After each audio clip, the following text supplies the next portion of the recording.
Hi everyone watching this live and watching this later. We're just waiting for more people to join and then we'll get started. As a reminder, this is the third session of 10 Social Change Roles Explained. Hi Deepa. Hi everyone. Today we're talking about builders and how they support our social change ecosystems and how we can support them in turn. So while we wait for more people to join, I invite you to share where you're joining from, what role you identify most with, what you're hoping to learn today, and your name. And as a reminder, this is our third month doing this. So each month we're going to unpack one role from the social change map and share additional resources. And with that, I'll bring in Deepa, who is going to talk to us about builders. So let's.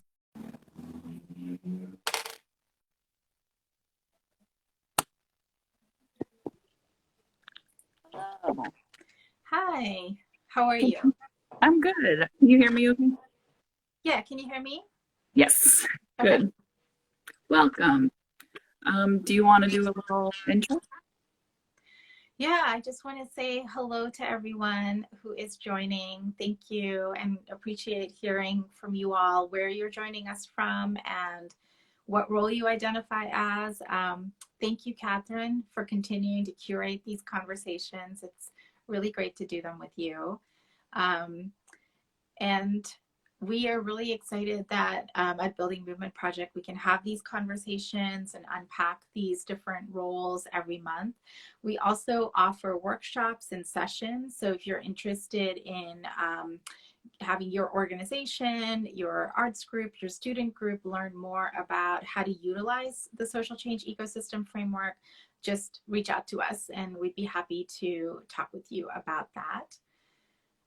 And I also know that, as folks are joining, just want to acknowledge again that, we join you in during a heavy week. And I feel like we say that honestly, like every month, right? That we do these, that it is a heavy week. So, we, along with everyone else, are feeling the weight of the ongoing incidences of police violence targeting Black communities, the ways in which immigrant communities are fighting for their rights. We are sending our love and solidarity to the Sikh American community, which lost family members in the Indianapolis shooting that happened. So we are really in it, I think, and feeling a lot of what is happening around the country and knowing that folks are joining us, having a lot on your minds. So we appreciate that even in this moment, you're thinking about your social change role and how you can make a difference. And we're really glad to be able to facilitate those conversations and provide input and guidance to all of you. So thank you. Thank you, Deepa. Yeah, our focus today is talking about how we can all be builders or support builders as we work towards collaboration. Yes, that is exactly what we're doing. So in this moment, right, of crisis and chaos, how can we be builders towards, just as you said, Catherine, collaboration and justice? How can we be helpful to the rest of our ecosystem? Those are some of the questions that we'll be talking about. And I saw folks sharing a little bit about where they're coming in from and what they are. Looks like we do have a couple of builders here, which is great. So let us know what you're building, what you have built, and I think we can get started. Great. Yeah, before we dive into talking about builders, I'm going to move my camera because maybe I'm covering up the speaker, but can you tell us a little bit more about why the social change ecosystem that might be helpful in this moment? Yeah. Yeah, do that because I hear a little bit of an echo for some reason from your end. It wasn't there before when you started. Sure. So let me share a little bit about why the social change ecosystem framework might be helpful in moments of crisis or chaos. As many of you know, this particular framework can be utilized as a point of entry, right? When we are struggling to figure out what it is that we want to pay attention to in terms of bringing our skills, our strengths, our interests, and aligning with our values to change. I don't know about you, but a lot of times I feel confused and overwhelmed. I feel uncertain and lost. And that is even, despite the fact, I should say, that I have worked in social change movements for 20 plus years. But there's still times, right, that all of us feel like we just don't have it in us. We don't know which direction to go in. We wonder if we are really exploiting our privileges, if we should find other ways to get involved. So these are all very common and natural thoughts that come into our minds. So this framework, which has 3 components, can help you re-anchor yourself if you are facing those kinds of questions. So it has a component where you can get in right relationship with your values, what those values are. It also has a component that's focused on roles. So there are 10 roles that the social change ecosystem framework describes and invites you to identify yourself as, depending on your interests, your skills, and strengths. And each of these roles, as we'll talk about, has skills that come naturally, but also room to grow, because we're all works in progress. And then the third aspect of this framework is that it rests upon the concept of an ecosystem. So just like our bodies, like nature, we are all part of ecosystems, right? And we have to be interdependent with each other. We have to exchange with each other. We have to lean into conflict with each other in order to actually build the relationships that can sustain our social change work. So those are the 3 elements of the framework. We'll drop the link into the chat. We have a new webpage that Catherine actually built, and has information on more in our guide, but also more information that we've created. So please check it out, and hope that it is helpful to you, like I said, just for yourself when you are in these moments of not knowing what to do, but also if you are doing workshops or sessions, retreats, facilitation, you can utilize it. And you can also lean on us to help you through that. Right. Thanks, Deepa. Yeah, you can find it on the buildingmovement.org website. You can also check out the guide on our Instagram profile. And yeah, I'm curious what makes someone a builder. And I'm going to try and figure out this audio issue while you're talking, because it seems to still be happening. No worries. I love this app. So OG Amy Bertucci says building an attention on healing the broken local food system, also building an environmental mindset in my community. So if you are a builder, please share sort of how and what you've been building. But yeah, so basically what makes someone a builder, you asked, Catherine. And so builders create, they make things, they construct.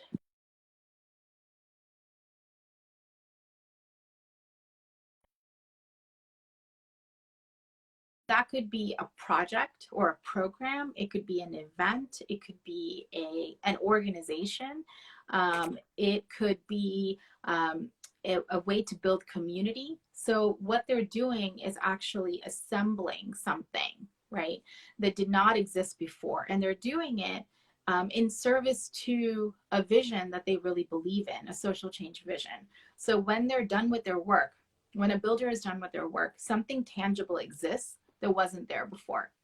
And what do they build? It depends, right? Like I said, it could be a bridge to connect people together. It could be a scaffolding, right? A temporary way for people who need to get mutual aid can engage and receive mutual aid. So in our context for social change, builders are really responding to a need by constructing a long-term program to support a vision. They are the ones who will create the organization. They will put together the volunteer group. They'll develop a mechanism for outreach. They put together the website, right? They're putting together the programs, and they're starting nonprofits. So that is what builders do. And there are a lot of builders in social change work. That is a natural place. Social change is a natural place to draw builders in, because we're all trying to figure out how do we find the solutions, right? To some of the social change issues that we care so deeply about. And our response usually is, I think I know, I think I have an idea to try something out. I'm going to try to build this to see what happens. Great. And I love how you said there are so many different types of builders and different things that people can build. So for people who are trying to figure out if they maybe are a builder, what are some strengths that they could identify to help them, fulfill that role or step into that? Absolutely. So I think, for builders, it's really important that there's a vision that they believe in. Now, they don't necessarily have to be the visionary, which is another role in the framework, but they oftentimes work very well with visionaries, right? Because they see that big vision. I often think about, just as in my own personal experience, one of the people that is a visionary in my life is a woman by the name of Jane Park, who is a Korean American lawyer who works in the nonprofit sector. And and one of the jobs that Jane had was at a local Asian American organization in Washington, D.C. that she was heading up. And she had this vision to get legal services to low-income Asian Americans, right, who perhaps didn't speak English well, etc. And she had this vision, and she asked me to help build what could take her to that vision. And I'm a builder as well, and so I helped to think about, well, what can get us there, right? And so we talked about it, and one of the things was a multilingual legal referral hotline, right? Was a way to build something that would connect local residents to the legal services that they needed. So in that sense, working with a visionary really helped me, because oftentimes builders need that, because they can get really in the weeds, or they get really mired in the detail. And so they need to be inspired. So working with a visionary can be helpful. So one is that big vision. A second is the ability to be organized, the ability to pay attention to detail. A third skill is really the discernment to know, what are the building blocks that I need here, right? So what materials do I need to put something together? What kinds of people do I need to bring in? What are the building blocks that are going to lead us there, and how do I keep track of them? So those are some of the skills of builders. And someone asked earlier, that sounds like an organizer, right? And so one of the reasons you don't see words like organizer on the social change ecosystem framework is because I really was trying to get us away from thinking about our titles that we often are given, right, in the work that we do, and really think about how we show up with the values and skills that we have. And so certainly an organizer can be a builder, but an organizer can also be a storyteller. An organizer can be a visionary. So trying to really think about what is it that we're doing, right? How is it that we're supporting a big vision or coming together in the ecosystem, can be a way of thinking about your role. That's really helpful. Yeah, we get that question a lot about, like, where would organizer fit in, or where would this role fit in? So it's really helpful to be reminded of the distinction between role and title. Role and title. Role and title, yeah. You also mentioned that that as a builder, you work really well with visionaries. Are there any other roles that work really well with builders? Yes. I would say that builders can work well with experimenters. That can sometimes be a challenge for a builder who oftentimes is really focused on getting it right, right? Like, I want this project that I am planning to meet its goals and be aligned with the vision. So I'm going to try to do what I've always done, or what I've learned to do. And what an experimenter does is challenge that mindset a little bit, because experimenters actually are ready to take risks. They're ready to oftentimes not get where they thought they were going, and course correct, right? And change direction. So they're ready with a little bit of discomfort of not knowing if everything's going to be perfect. And so experimenters can really challenge builders to get out of their comfort zone, which can be good for builders, right? So, so visionaries, experimenters, and then I would also say guides. I think it's important for builders to learn from guides who may have already built the organization, or the mutual aid association, or the communications platform, or whatever it is. So learning from someone who's been down that path before. So those are three roles that can often fit. But if you are involved in social change work, there will be a builder or many builders in that ecosystem. It is just a natural, builders are drawn to, like I said, identifying the problem and understanding the big vision, and then finding the solution that could fix it, deal with it, and address it. That's super helpful. And you mentioned that builders generally stay the course or stay the course that they're familiar with. So that could be an area that they could grow in. Are there any other areas that they would, do well to work on? Yeah, so I think builders tend to want to be really productive. They want to tend to be a little, have this sense of I have to get it right. And so it is important for builders to know that it's okay to work with a little bit of uncertainty, right?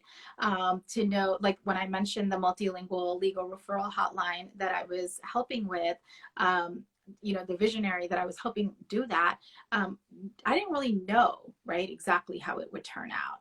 And there was definitely uncertainty there. But I think it is actually a good place to be in to grow a little bit when we are feeling uncomfortable or we're not entirely sure. So builders need to, I think learning practices of releasing, of letting go, of trying again would be important, right? Recognizing where you feel the discomfort or when you feel the discomfort and sharing it with the other people on your team, right? That can be helpful too. And then builders could also really make sure that they aren't stuck in a mode that they've always used and that's worked for them. So how do they learn new skills?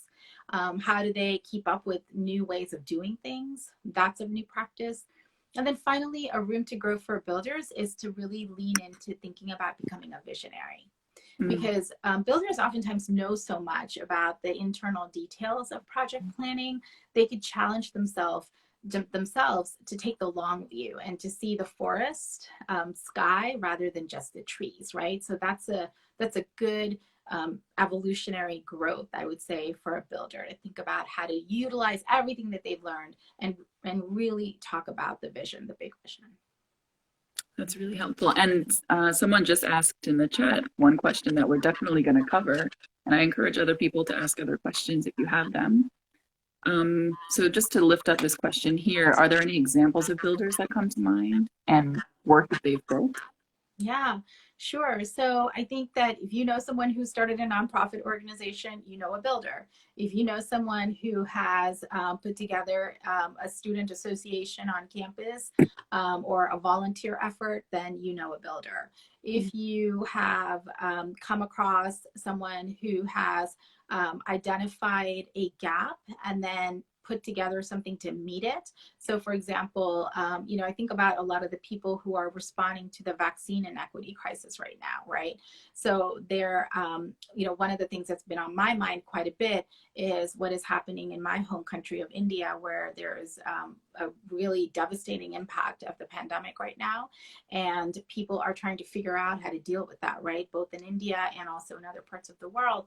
And so here in the US, some folks have put together an app that will help you connect to legislators and others that you need to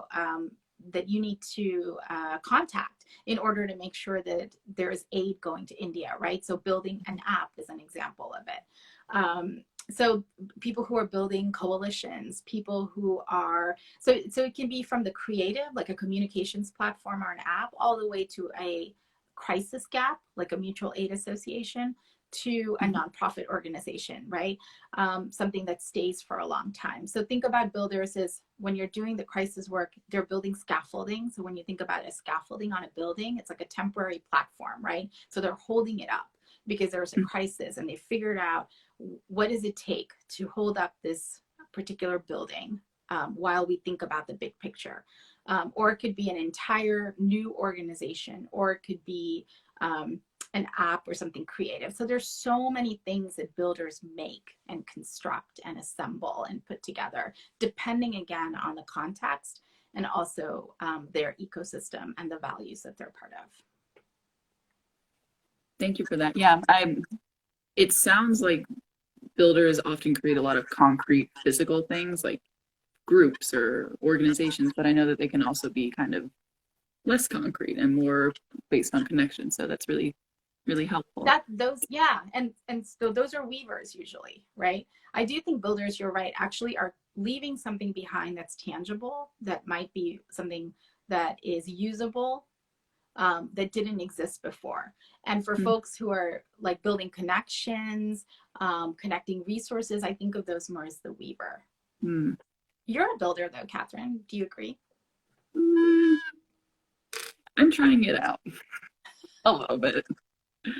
Well, this leads into the next question, and I do identify as a detail-oriented person, but builders Thank can get goodness. caught up in the details. So, what are some helpful recommendations or practices for builders to stay connected and stay focused on that bigger vision? Well, first of all, I'm really glad that you're a builder who's connected to detail, because half the things that I try to do would not happen. And thank goodness that you're focused on the details. So, I think that, again, and you might be able to answer this too, right? It helps to be connected to the visionaries and to work with them, right? Instead of like, oh, they're over here and I don't really communicate with them. So really building a relationship with the visionary that you believe in or that you're working with in your ecosystem can be helpful. Coming back to them and asking sort of, this is the idea I have to get to the vision, and I just want to make sure that it's aligned, right? Thinking about also trying things out, like I said, because it could be making something that you share with a small group of people to test it out before you put it out into the world, right? So those are all ways in which staying in the detail, but also trying things out and also being connected to the visionaries in your ecosystem can really help you kind of keep going so that you're not like head down and focused all the time. And do builders usually need support from other people? What else do they need? Yeah, absolutely. I think that what built, like everyone in the social change ecosystem framework needs everyone else, right? It is absolutely a relational, interdependent idea or concept. And so builders too, right? They need support as well. So they might need, beyond the visionary, they might need to connect with a guide, as I mentioned earlier, who can sort of share what has been done before. They might also need caregivers to support them, because builders can really get focused on, especially if they're tending to a crisis, right? They can really get focused on what it is that they need to build. So think of, for example, a builder who is working with a frontline responder obviously needs a caregiver, right? So a frontline responder is the person who, in the midst of a crisis, a community crisis, is ready to work directly with community members, right?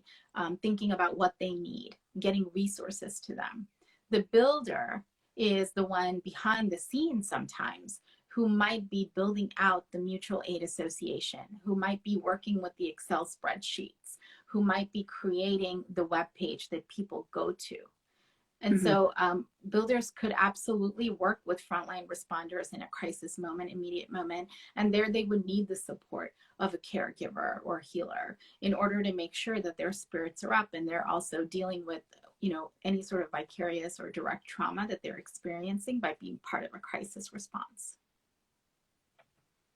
That's really helpful. Is there anything that they need from others in the ecosystem or outside of their ecosystem? Yeah, I think that builders need people to understand in their ecosystem that they need some time to rest, because oftentimes builders are working really hard because they're constructing and assembling and putting pieces together, right? And so they are working really hard again to create something that didn't exist before they got there.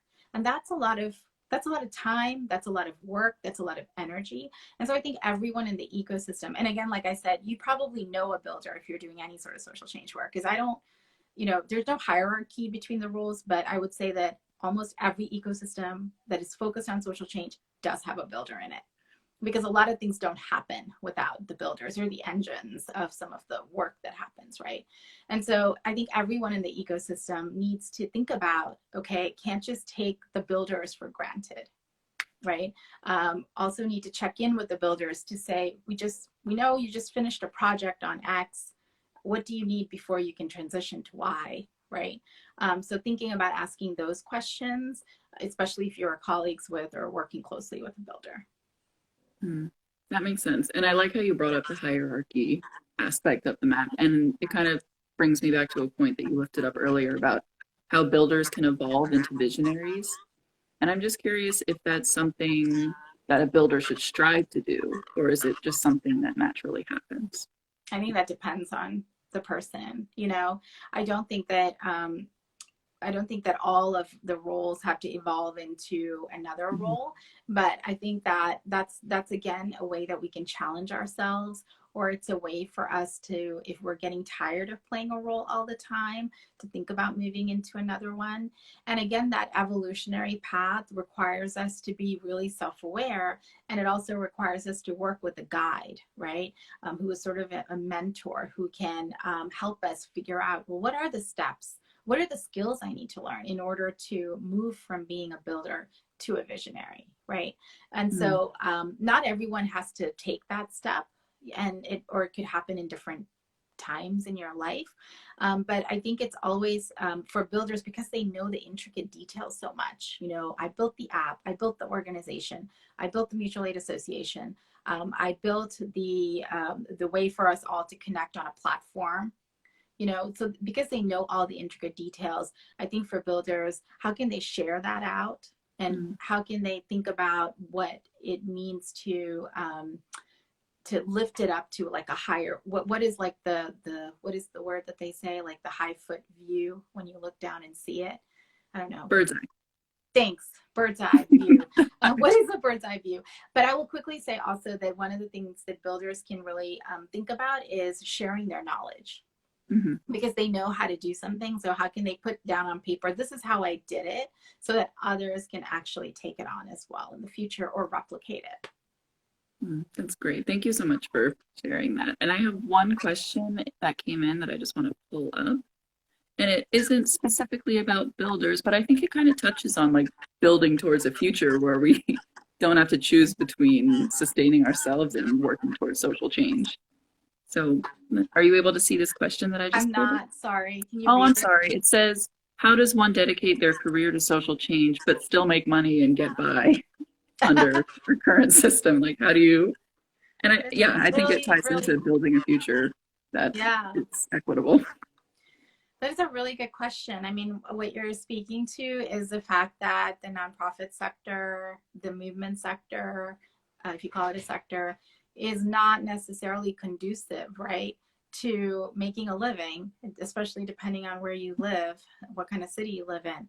And I think that's one of the things that the Building Movement Project actually does with a lot of our research and our reports, which is to diversify the nonprofit sector, but also to get philanthropy to invest in the nonprofit sector, to invest in people, you know, like us, so that we can be in these spaces, right, and do social change work. So I think that so I don't think it's easy. I think it's really tough to do this work financially, to stay in it for a really long time, right? And then there are all of the emotional implications that come with doing this work too. So my answer, I mean, I don't really have an answer. I think it depends on the person, but Mhm. is to really think about, you know, if you can't make it a career, it's okay, right? That's part of what this framework is also telling us or inviting us to do. Mhm. Not every single one of us can do social change work 24/7, nor should we, right? We need different people to play roles as well. So it could be that your social change work happens on the weekends, or it happens in the evenings, right?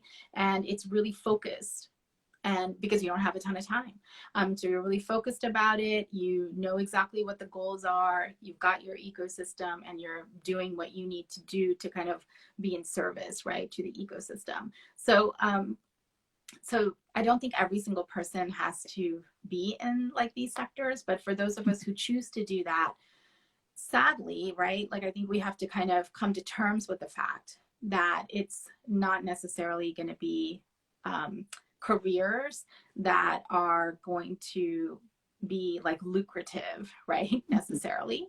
But it's this inherent question for me. It's a conflict, right? Like everyone should be paid for what it is that they're bringing into the space.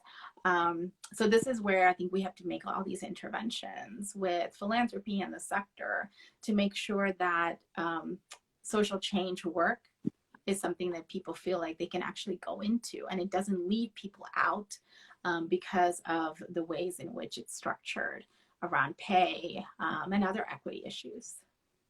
Yeah, that's great. And I think it goes back to the roles, not titles point that you made earlier. Yeah. And Parenting Asian America just dropped into the chat that parents are caregivers, and that's not, that's not something that you get paid to do. Yes, as a parent myself, it is true. I agree. But we all play these different roles in different aspects of our lives, right? So I often tell people, if you're interested in working with this framework, that you could actually do a multidimensional mapping, which is like a word I made up.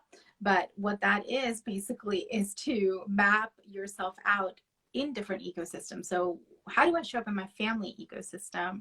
How do I show up in an ecosystem with my volunteer group? How do I show up with the mutual aid association I'm part of? How do I show up in the nonprofit sector I'm part of, right? So you could even think about doing that and seeing what parts of you come up. Maybe you'll realize, I'm playing like vastly different roles, and maybe I'm feeling a little bit of dissonance, because of that. Or you might say, I'm constantly the caregiver in every single one of these ecosystems, and maybe that's why I'm kind of emotionally drained all the time. So think about like what observations can come up for you as you do that, because it can be, I always say this, like more than anything, this is a self-awareness tool, and it can actually help us identify patterns that either you want to keep or you might want to course correct around. Mm-hmm. Yeah, that's really helpful. Thank you so much, Deepa. We're at the 5 o'clock mark, so unless you have any other final thoughts or any other questions come in, I will. Yeah, no, thank you everyone for joining, for listening. We would love to know how you are working with this framework. We also have other tools and resources that you might want to check out, including the Movement Pantry, which is a really great tool that, I think that folks can think about utilizing, especially builders might want to think about utilizing. There are other parts on our website that you might want to check out, where we have information around tools that folks can use to engage in different ways. But really appreciate this space, and appreciate you, Catherine, for pulling it together and curating these conversations. Of course, I appreciate you.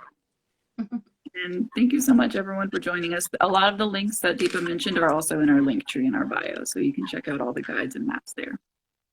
And check out our Solidarity is This podcast that we just dropped. And that, by the way, also includes 2 builders. You'll see when you listen to it why they're builders, because Kevin Fong builds community healing spaces, and Fatima Goss-Graves is the head of an organization, but also builds policies that actually change the lives of, in her case, women.